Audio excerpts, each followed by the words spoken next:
Bienvenue à l'église évangélique Versailles-Clany. Le message que vous allez écouter vous est apporté par le pasteur Éric Ledilly. Nous vous souhaitons une bonne écoute à toutes et à tous.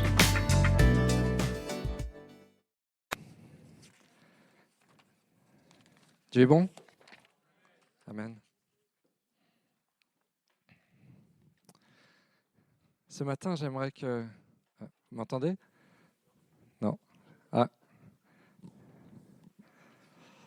Vous m'entendez? Amen. J'aimerais que nous abordions comme thème notre motivation pour venir à Dieu. Si vous participez actuellement à notre programme de lecture de la Bible, et je vous encourage vivement à le faire, vous avez eu l'occasion ces 2 derniers mois de lire ou relire l'Évangile selon Matthieu. Et j'aimerais que nous revenions sur un de ces passages. Pour rappeler le contexte de ce passage que nous allons prendre dans l'Évangile selon Matthieu au chapitre 21, Jésus est arrivé à Jérusalem, ultime étape de son ministère sur cette terre. Son arrivée dans la ville sur le dos d'un ânon est un rappel direct des prophéties de l'Ancienne Alliance. Si vous vous rappelez, il fait chercher un ânon, le petit d'une ânesse, par ses disciples. Et il arrive dans Jérusalem sur cet ânon. Et la foule qui le voit arriver, bien qu'elle n'ait pas saisi toute la portée du geste, bien qu'elle n'ait pas saisi parfaitement à qui elle avait affaire, elle le proclame, elle l'acclame comme un prophète. Nous voyons ça au chapitre 21 et notamment au verset 11. Mais ça n'est pas du goût de tout le monde. Face à cette popularité grandissante et aussi un petit peu au remous provoqué par Jésus. Rappelez-vous que Jésus, cet homme intransigeant, cet homme qui rentre dans le temple et qui voit là les marchands, qui tirent profit de la soif de divinité du peuple de Dieu, qui en profite pour faire de l'argent et qui clairement détourne le sens du sacrifice qui est demandé par Dieu, puisque on n'était plus dans le cadre d'un sacrifice qui coûte, qui engage, mais on était devenu dans un acte rituel et commerçant presque. Et Jésus, voyant ça, se révolte et chasse les marchands du temple en disant « Mais vous en faites une maison de voleurs, la maison de Dieu ?» Et puis il rentre dans le temple, il guérit, il est acclamé par les enfants. On peut imaginer que c'était quelque chose qui était un peu dérangeant, c'était pas quelque chose de solennel, c'était pas quelque chose de rituel, c'était pas comme ça qu'on devait faire d'après les autorités religieuses. Et voilà que les autorités religieuses donc cherchent à reprendre la main.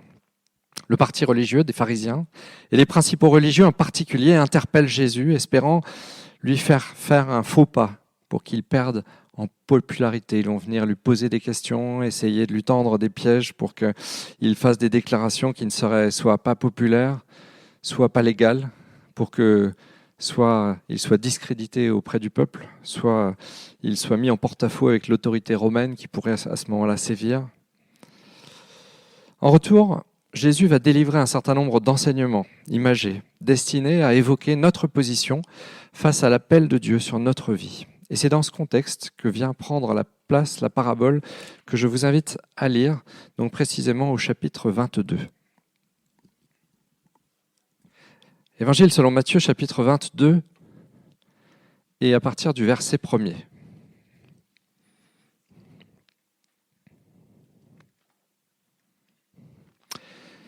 Jésus, prenant la parole, leur parla de nouveau en parabole et dit : « Le royaume des cieux est semblable à un roi qui fit des noces pour son fils. Il envoya ses serviteurs appeler ceux qui étaient invités aux noces, mais ils ne voulurent pas venir. Il envoya encore d'autres serviteurs en disant : Dites aux conviés, voici, j'ai préparé mon festin, mes bœufs et mes bêtes grasses sont tués, tout est prêt, venez aux noces. Mais sans s'inquiéter de l'invitation, ils s'en allèrent celui-ci à son champ, celui-là à son trafic. Et les autres se saisirent des serviteurs, les outragèrent et les tuèrent. Le roi fut irrité. Il envoya ses troupes, fit périr ses meurtriers et brûla leur ville. Alors, il dit à ses serviteurs, « Les noces sont prêtes, mais les conviés n'en étaient pas dignes. Allez donc dans les carrefours et appelez aux noces tous ceux que vous trouverez. » Ses serviteurs allèrent dans les chemins, rassemblèrent tous ceux qu'ils trouvèrent, méchants et bons, et la salle des noces fut pleine de convives.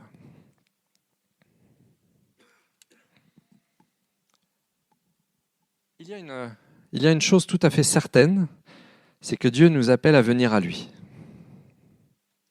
Et c'est bien de cela dont il est question dans cette parabole. Une double invitation. Il s'agit d'une double invitation. J'aimerais attirer votre attention sur une particularité. Le texte nous dit que les serviteurs sont allés appeler ceux qui étaient invités. Alors bien sûr, vous allez me dire, les serviteurs n'allaient tout de même pas convier des gens que le roi ne voulait pas inviter.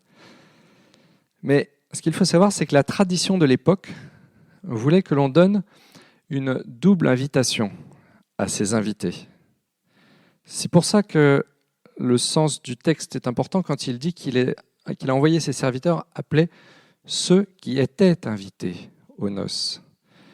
C'est-à-dire que les gens que les serviteurs sont venus trouver, en fait, c'était des gens qui avaient déjà reçu une invitation. C'est le principe de la double invitation.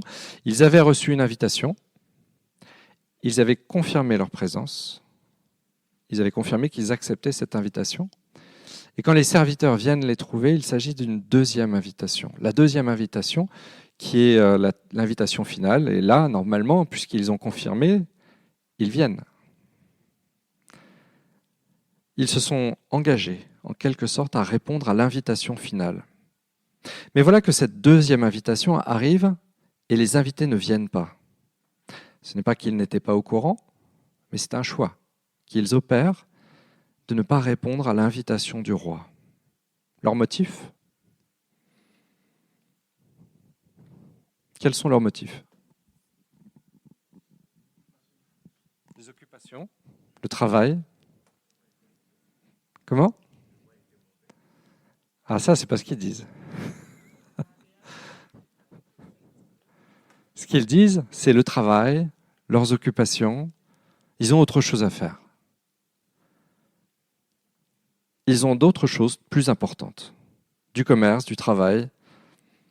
Et certains vont aller jusqu'à maltraiter, voire tuer les représentants du roi.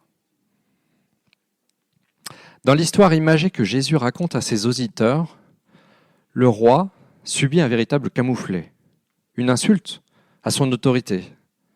D'abord, il a pris le soin d'inviter les gens aux noces de son fils. Les invités ont répondu qu'ils viendraient, et au moment où le banquet est prêt, il néglige son invitation, et il traite son invitation comme chose négligeable, disant qu'ils ont autre chose à faire, sous-entendu plus important. Alors le roi décide d'une réponse à la hauteur de l'insulte. Il envoie une armée et fait périr les rebelles. Et la ville même est incendiée, manifestant que ce cadre de vie, qui finalement était celui qu'ils avaient jugé plus important que les noces du roi, que l'invitation du roi, que ce cadre de vie était somme toute bien fragile. Ils s'étaient attachés à ça et finalement il n'en restait rien. Manifestement, Jésus met le doigt sur ceux qui ont une pratique religieuse. Il est en train de s'adresser notamment à un auditoire de religieux, de pharisiens, mais dont la pratique religieuse, au final, n'est surtout qu'un moyen de se donner une bonne conscience ou de l'importance devant les hommes, et non de répondre à l'appel de Dieu. Si nous prenons le même évangile un petit peu plus loin, au chapitre 23, nous lisons cette déclaration que Jésus fait. Chapitre 23 et verset 1er. Alors Jésus, parlant à la foule et à ses disciples, dit « Les scribes et les pharisiens sont assis dans la chaire de Moïse. Faites donc et observez tout ce qu'ils vous disent. Remarquez, il n'a jamais dit « ne faites pas ce que les pharisiens disent ».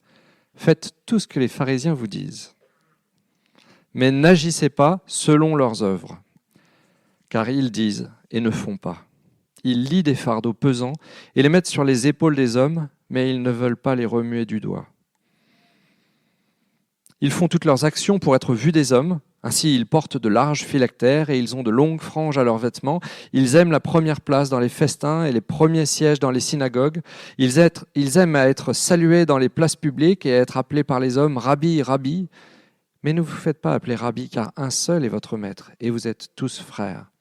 Et n'appelez personne sur la terre votre Père, car un seul est votre Père, celui qui est dans les cieux. Ne vous faites pas appeler directeur, car un seul est votre directeur, le Christ. Le plus grand parmi vous sera votre serviteur. Quiconque s'élèvera sera abaissé, et quiconque s'abaissera sera élevé.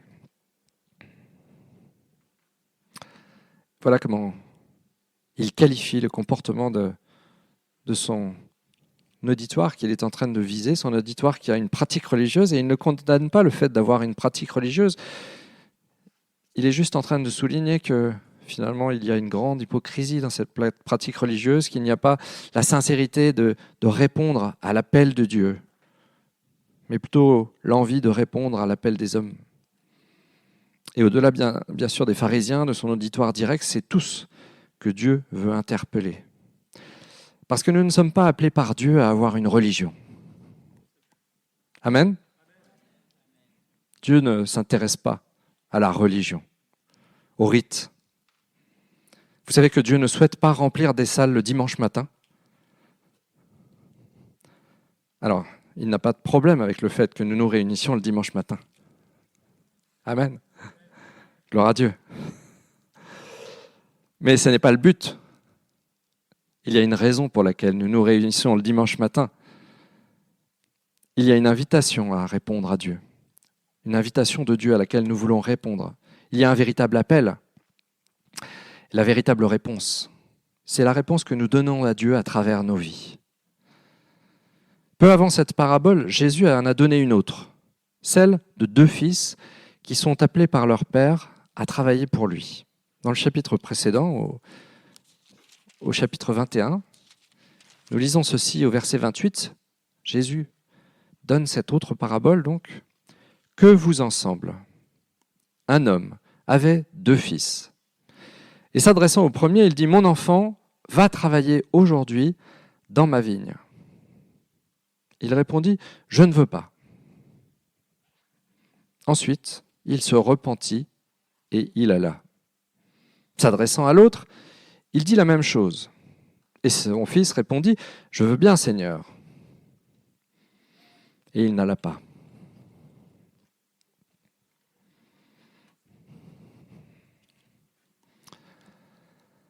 Quelle est la réponse? Quelle est la bonne réponse? C'est aussi ce que Jésus a demandé à son auditoire. Lequel a bien fait? Quelle est la bonne réponse? C'est celui qui est allé. Ce n'est pas celui qui a dit oui. C'est celui qui est allé faire. Dieu ne s'intéresse pas à l'apparence que nous pouvons donner, à la religion que nous pouvons pratiquer. Dieu s'intéresse à la vie que nous lui donnons. Amen. Venez comme vous êtes. Vous connaissez? Non, il ne fallait pas le dire. Ce slogan, moi c'est une souffrance. C'est une souffrance que ça soit une marque commerciale qui utilise ce slogan, parce que c'est tellement le slogan véritable de l'Église. Ce slogan, repris par une célèbre marque, c'est en réalité la nature même de l'appel que Dieu nous lance, et c'est ce que nous devons transmettre à tous au sujet de l'Église. Venez comme vous êtes. C'est ce que nous pouvons lire dans la deuxième partie du passage de Matthieu 22. Je ne sais pas si vous vous rappelez de ce que nous avons lu à l'instant. Le roi fut irrité, il envoya ses troupes, fit périr ses meurtriers et brûla leur ville. Alors, il dit à ses serviteurs, « Les noces sont prêtes, mais les conviés n'en étaient pas dignes. Allez donc dans les carrefours et appelez aux noces tous ceux que vous trouverez. Ces serviteurs allèrent dans les chemins, rassemblèrent tous ceux qu'ils trouvèrent, méchants et bons. Et la salle des noces fut pleine de convives. Voilà un appel encourageant. Ce roi, qui peut paraître sévère dans la première partie du texte, maintient son invitation. Elle s'adresse à tous. Et vous ne manquerez pas de relever avec moi la définition des invités donnée au verset 10. Ils sont tous bons ou mauvais. Voilà aussi la belle image que Jésus donne ici de l'appel de Dieu, et c'est pourquoi je suis ici, et c'est pourquoi chacun d'entre nous est ici. Il nous appelle tous à venir à lui, que nous soyons bons ou que nous soyons mauvais. Et s'il n'avait pris que les bons, je ne sais pas combien on serait. Moi, je ne serais pas là. Mais il nous a fait grâce. Voilà la nature de l'appel de Dieu. Venez comme vous êtes, que vous soyez mauvais ou que vous soyez bon. Peut-être quelqu'un peut se dire, je ne suis pas digne, je suis trop mauvais pour venir à Dieu, j'ai été trop loin dans le péché, dans le mal. Dieu nous appelle à tous, nous appelle tous à lui, bon ou mauvais. Il nous dit, je t'appelle à moi tel que tu es. En même temps, cet appel encourageant est aussi une responsabilité.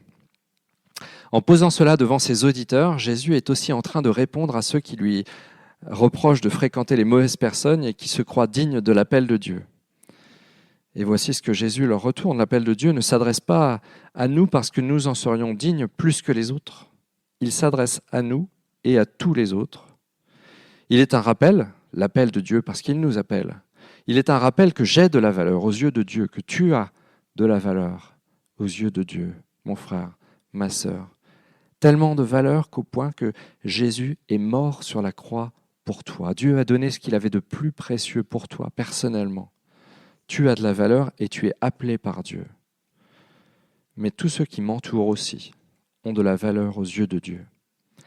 Et notre responsabilité de serviteur, de servante, du roi des rois, c'est que nous devons adresser au monde cette invitation. J'aimerais vous poser une question. Arrivé à ce moment du texte, pourriez-vous me dire quelle est la différence entre ceux qui sont conviés par le roi et ceux qui ne sont plus conviés par le roi ?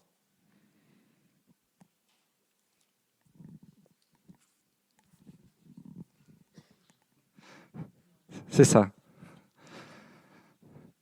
Ils sont vivants. C'est ça la différence. Et du coup, si vous vous demandez si Dieu appelle à venir à Dieu, si Dieu vous appelle à venir à Dieu, si vous vous posez cette question, c'est que vous êtes vivant. On est d'accord ? Dieu vous appelle donc à venir à lui. Il a une invitation pressante pour vous. Maintenant, si vous vous demandez qui Dieu appelle à lui dans votre entourage, donc à qui Dieu vous demande, à vous, ses servantes, ses serviteurs, à qui Dieu vous demande de transmettre son invitation. Tout le monde. Tous ceux qui sont vivants autour de vous. Ça peut faire pas mal de monde. Est-ce qu'ils sont sympas ? Dieu les appelle. Est-ce qu'ils sont pénibles ? Dieu les appelle. Bons ou méchants? Est-ce qu'ils sont irrespectueux? Dieu les appelle. Est-ce qu'ils sont méchants? Il y a des gens, des fois, on a l'impression comme ça qu'ils ont une telle rancœur dans le cœur. Dieu les appelle. Et ta responsabilité, mon frère, ma sœur, je le redis, en tant que serviteur et servante de Dieu, c'est de porter, transmettre l'invitation. Et tu portes l'invitation d'un roi. Si tous les invités, ne se montrent malheureusement pas dignes de l'invitation, toi, tu dois te montrer digne du roi que tu représentes. Comment Paul décrit-il la chose ? Vous êtes vous-même en réalité l'invitation. Vous ne faites pas que porter l'invitation. Si vous prenez avec moi deuxième épître aux Corinthiens, au chapitre 3.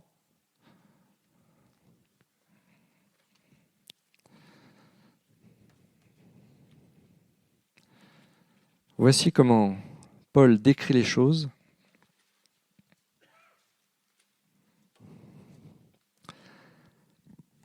Commençons-nous de nouveau à nous recommander nous-mêmes? Ou avons-nous besoin, comme quelques-uns, de lettres de recommandation auprès de vous ou de votre part? Mais c'est vous qui êtes notre lettre, écrite dans nos cœurs, connue et lue de tous les hommes. Vous êtes manifestement une lettre de Christ, écrite par notre ministère, non avec de l'encre, mais avec l'Esprit du Dieu vivant, non sur des tables de pierre, mais sur des tables de chair, sur les cœurs. Vous êtes la lettre, l'invitation du Seigneur. Et vous avez déjà reçu une invitation d'un roi. Moi, ça ne m'est pas arrivé. Mais je ne peux pas imaginer qu'un roi s'adresse à ses invités en leur envoyant une missive un peu froissée, avec des taches, quelque chose de malodorant. Non. Comment est-ce qu'on imagine l'invitation d'un roi? On imagine un papier soigneusement choisi, gaufré, avec des couleurs harmonieusement réparties, des caractères joliment tournés. Vous êtes cette invitation du roi. Votre vie, tout ce que vous êtes, c'est l'invitation du roi pour tous ceux qui vous entourent. Il y a beaucoup d'appelés, mais peu d'élus. Ce n'est pas une phrase qui fait plaisir. Vous savez, Dieu se réjouit de voir venir les invités. Tous ceux qu'il a conviés à venir à lui. Il est un peu comme ce roi dans la parabole, qui avait donc réussi à remplir la salle de la noce, la remplir d'invités. Alors il va dans la salle pour accueillir les invités, il les salue, les uns et les autres. Chacun, on peut l'imaginer. Vous avez déjà été à un mariage? Non? Vous êtes là? Vous avez déjà vu comment c'est dans un mariage? Comment les gens sont habillés? Bien?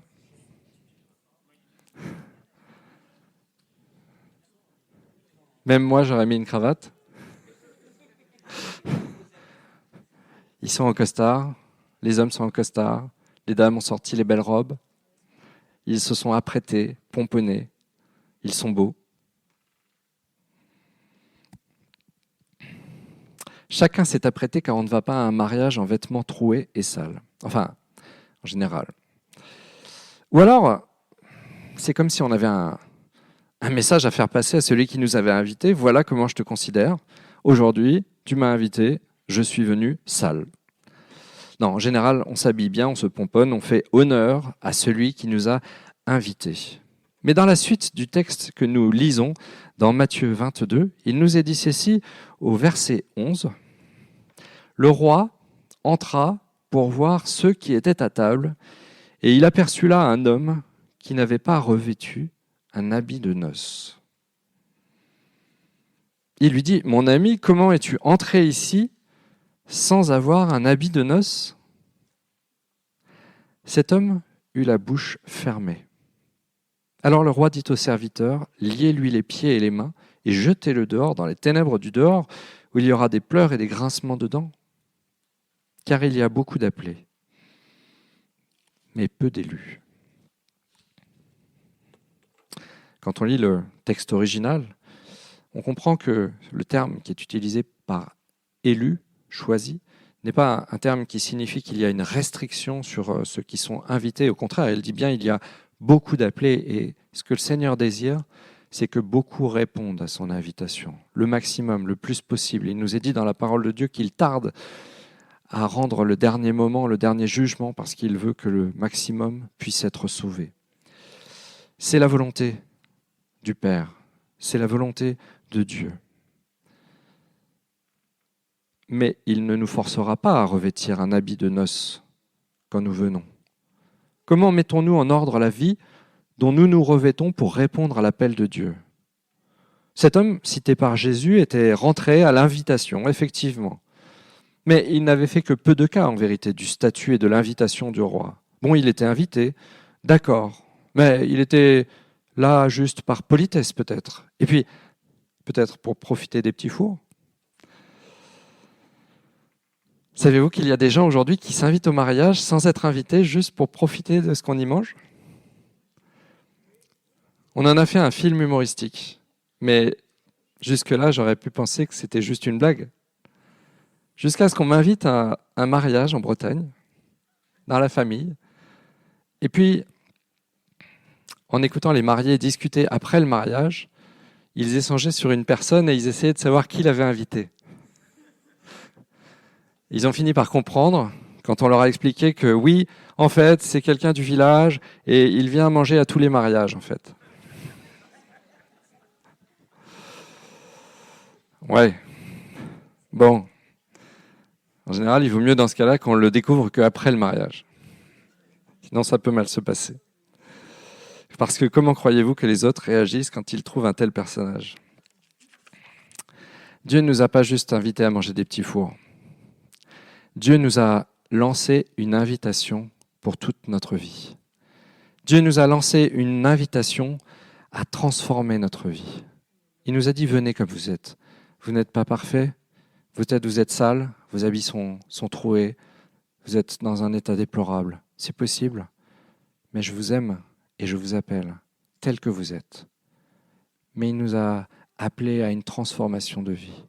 Il nous a appelés à des noces et il nous a appelés à nous revêtir d'un nouveau vêtement, d'une nouvelle vie qui est en lui.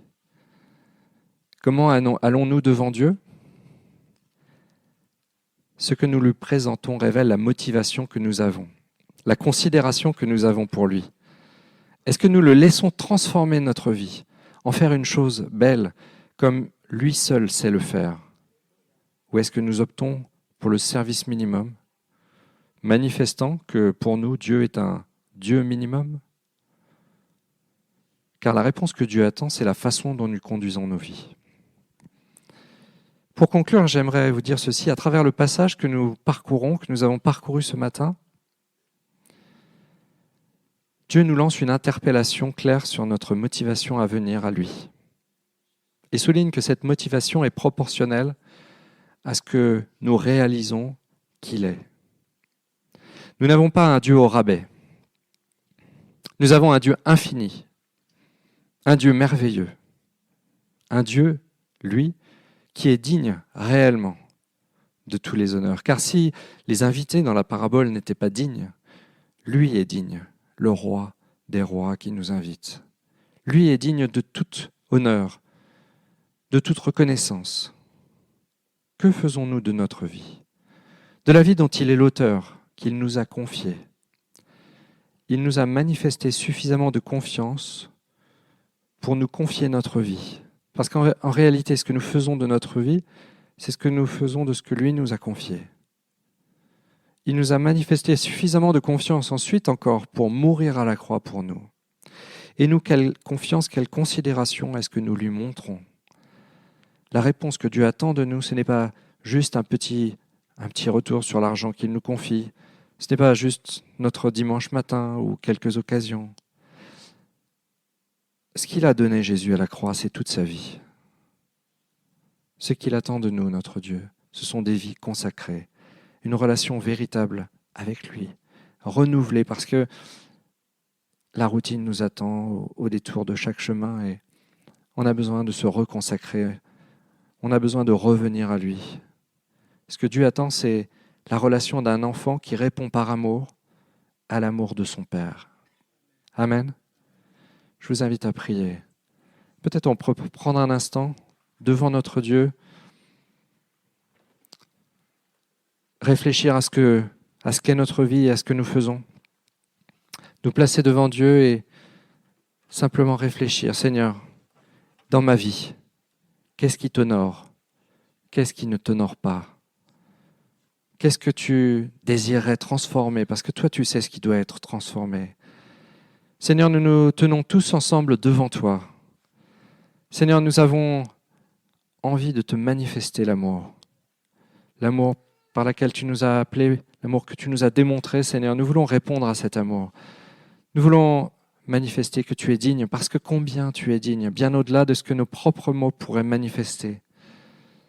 Nous voulons dire combien tu es digne de régner, tu es le roi. Tu es notre roi, Seigneur.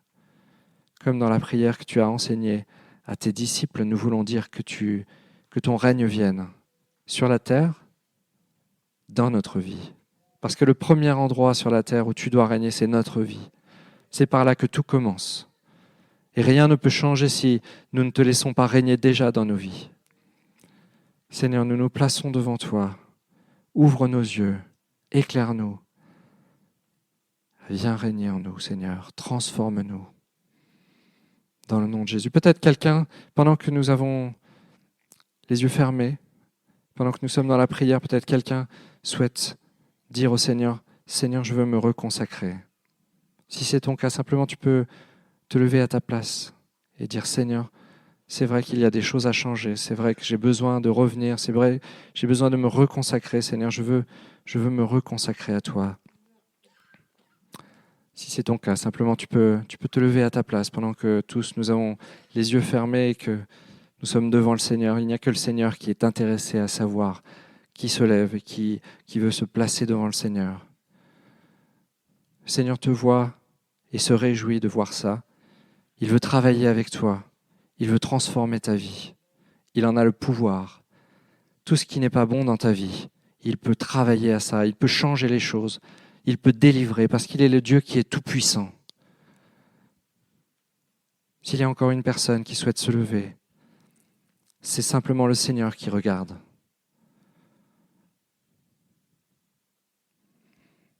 Merci Seigneur pour ta grâce. Merci parce que tu es un Dieu tout-puissant et tu nous appelles à venir à toi. Je te remets ceux qui se sont levés, Seigneur. Je te remets ceux qui n'ont pas osé, Seigneur. Mais travaille dans nos vies et fais que nous soyons quelque chose de plus beau pour toi, Seigneur. Que notre vie entière soit un parfum d'une agréable odeur pour toi, une louange, parce que c'est toute notre vie que tu désires avoir comme louange. Vous pouvez vous rasseoir. Seigneur vous a vu. Je vous invite vraiment à marcher avec lui, chacun d'entre nous. Béni sois-tu, Seigneur. À toi seul soit la gloire. Amen. Amen. Nous espérons que ce message vous a encouragé et béni.